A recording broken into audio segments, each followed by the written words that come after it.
They said I was losing my mind.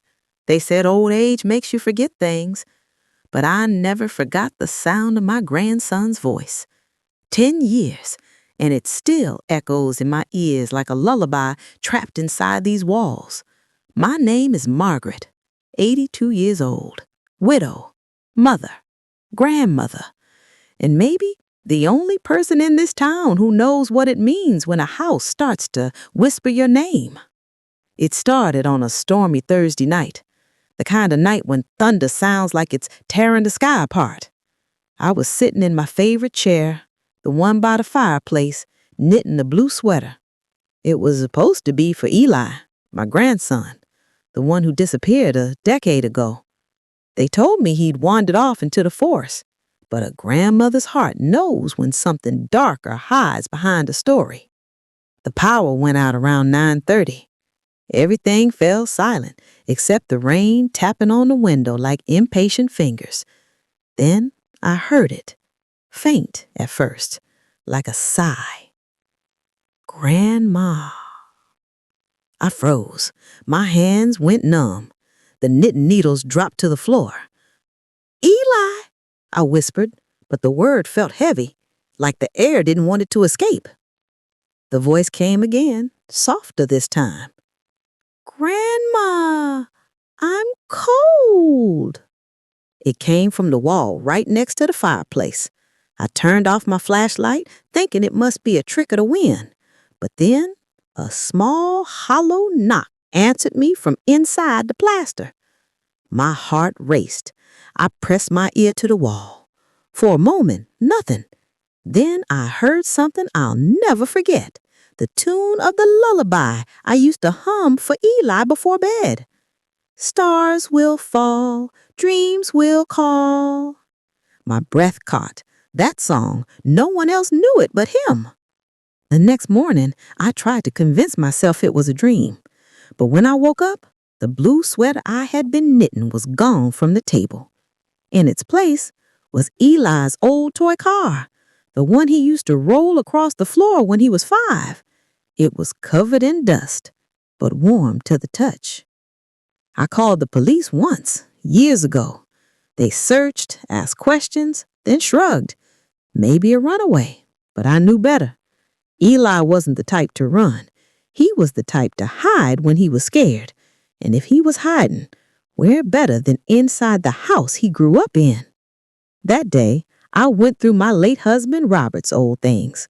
He was a builder, a good one. This house was his pride and obsession. After his death, I found the blueprints he kept locked away.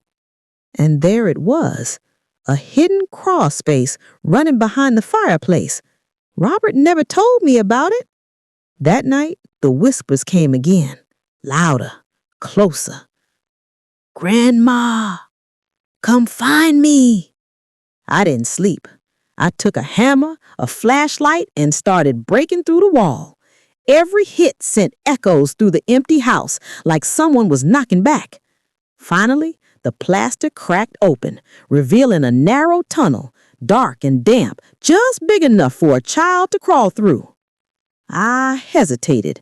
My mind screamed to stop, but my heart told me Eli was waiting. I crawled in. The air was stale, cold, and metallic. My flashlight flickered, illuminating wooden beams and cobwebs that brushed my face. And then I saw them. Small handprints in the dust. Tiny, perfect, child-sized handprints. Fresh.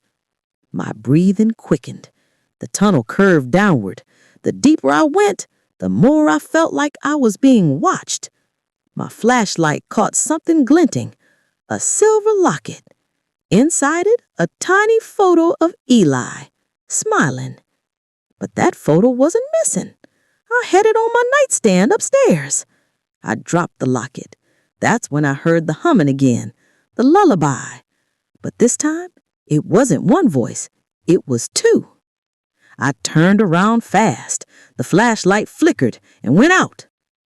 Grandma! Leave her be, another voice said, low, male, angry. My husband's voice. Robert? I whispered into the dark. No reply, just the sound of scratching along the wall beside me. I crawled backward, panic taking over, scraping my hands and knees until I burst back into the living room, gasping for air. I locked the tunnel entrance with furniture and sat there trembling until dawn. The next few days blurred. I'd wake up to find doors open, lights flickering, objects moved. Once, I found a child's muddy footprints leading from the fireplace to my rocking chair, and on the chair, a note. "You forgot to feed me, Grandma." I screamed. I tore that note apart. I thought maybe I was cursed, or maybe this house was angry at me for tearing its heart open. I called Father Henry, the local priest. He came, holy water in hand, mumbling prayers as he moved through each room. But when he reached the fireplace, his candle flickered out. He said, "There's something here, something trapped." That night, the storm came back worse than before. The windows rattled, the wind howled, and then the walls began to shake. From inside them came screams, not just Eli's, but dozens, crying, pleading voices, all tangled together in agony. I dropped to my knees, covering my ears, sobbing, and over it all, one deep guttural whisper spoke my name. "Margaret."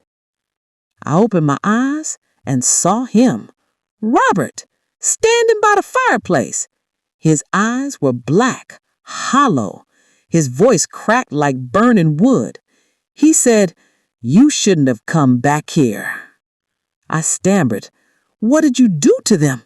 To Eli?" He smiled, slow and cruel. "I kept them safe. The world's a wicked place, Maggie. I kept them right where they'd never be hurt again." "Inside the walls?" I screamed. He stepped closer. "You never asked where I worked those nights. You just believed the money came from extra projects." Tears streamed down my face. "You took them, the children from that orphanage." He whispered. "They needed a home. I gave them one." I grabbed the nearest object, a burning log from the fireplace, and threw it at him. It passed through his body, scattering elbows across the floor. He laughed, the sound like cracking bones. Then he vanished. The whisper stopped for 3 days. Silence filled the house. I thought maybe it was over. But on the 4th night, I woke to someone standing at the end of my bed. A small figure, motionless. My heart stopped. It was Eli, pale, eyes empty, holding the blue sweater I had knitted. "Grandma, he said you'd come." I reached for him, crying, "My boy, I'm so sorry." But when I touched him, his skin was ice. His voice turned into a whisper of wind. "It's not over yet. You have to set us free." Then he was gone. The next morning, I gathered everything I had, a can of gasoline and matches, and the courage only guilt can give. I returned to the living room, the fireplace still scarred from where I had broken it. I whispered, "I'm sorry, Eli." I tore the rest of the wall down. Behind it was a hidden door made of steel, locked with a rusted bolt. I broke it open. What I saw inside will haunt me beyond death. The room was small, like a cellar, lined with shelves and children's toys. On the floor lay dozens of small shoes, bones, and drawings, all of children. One drawing was of me, smiling, with the words, "Grandma loves me." And in the center of the room sat a wooden chair. On it, a small skeleton wearing Eli's blue sweater. I fell to my knees, screaming until my voice gave out. I held what was left of him in my arms and whispered the lullaby through my tears. "Stars will fall, dreams will call." Then I poured the gasoline and struck the match. Flames swallowed the room, bright and merciless. As the fire rose, I saw the shadows of children running, laughing, free at last. and behind them, Robert's dark shape, twisting, burning, screaming my name. I didn't stop until the whole house was gone. When I woke, I was in a hospital bed. The nurse told me they found me outside the ruins, unconscious but alive. She said I kept humming in my sleep, the same lullaby. I told her I was ready to go home. She smiled politely and said, "Ma'am, you don't have a home anymore." I looked out the window toward where the house once stood. The ground was blackened, but I could still hear faint humming when the wind blew just right. I knew then the children were free. My Eli was free. But sometimes at night, when I close my eyes, I feel a tiny hand slip into mine and a whisper brushes my ear.